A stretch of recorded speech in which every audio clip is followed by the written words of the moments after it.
اگه این قرص رو بخوری دیگه نباید تا آخر عمرت BTS گوش بدی.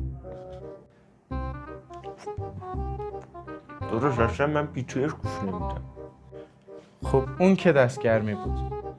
اگه این قرص رو بخوری 3 میلیون دلار میگیری، ولی تا آخر عمرت باید سکسکه کنی. آخه چه کاریه این؟ عوضش 3 میلیون دلار پول میگیری. خیلی خوب بابا، جهنم و ضرر.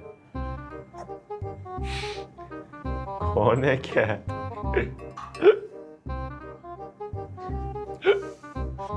اگه این قرص رو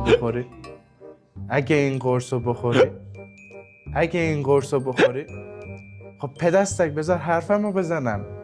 خب همین الان گرا داد بستیم دیگه. من یه راه حلی دارم. اگه خودتو از در پرت کنی کمکت میکنه. آخه حروم.